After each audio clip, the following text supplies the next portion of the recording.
இந்த வேகமான உலகத்தில் இந்த கோடை விடுமுறைக்கு நம்ம நிதானமாக ஒரு வேலை கற்றுக்க போகிறோம்.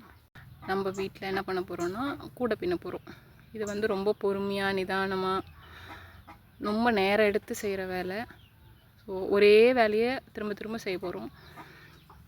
அதனால் இது ஒரு மனசுக்கு ஒரு அமைதி நிதானத்தை கொடுக்கும்.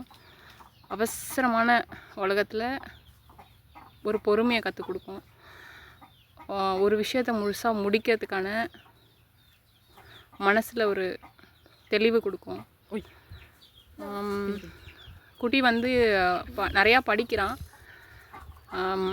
இப்போ அது கொஞ்சம் அவருக்கு இப்போ போர் அடிக்க ஆரம்பிச்சிருச்சு. ஸோ இந்த கோடை விடுமுறையில் கூடை பின்னுறதை ஒரு வேலையை செய்ய போகிறோம். இந்த கூடையை பின்னி முடிக்கிறதுக்கு சின்ன பசங்களுக்கு 1 வாரம் எடுக்கலாம். இல்லை நிதானமாக ரொம்ப நிதானமாக பண்ணுறாங்கன்னா 2 வாரம் கூட எடுக்கலாம். ஸோ இப்போ வந்து அடி மட்டும் போட்டிருக்கோம். இதுக்கு மேலே கொஞ்சம் கொஞ்சமாக பின்னி சுற்றி பின்னி எழுப்பிட்டு வரணும். எல்லாமே இந்த அளவு எடுத்ததுலேருந்து முழுசாக பின்னி முடிக்கிற வரைக்கும் குட்டி தான் பண்ணால். மேலே ஹேண்டில் போடுறது மட்டும் கைப்பிடி மட்டும் நான் போட்டு கொடுத்தேன். ஸோ இந்த ப்ராஜெக்ட் முழுசாக முடிஞ்சிருச்சு. நல்லா வந்திருக்கா இல்லையான்னு நீங்கள் சொல்லுங்கள். இந்த கூடை விற்பனைக்கு இருக்குது. யார் வேணாலும் கமெண்ட் பண்ணி வாங்கிக்கலாம்.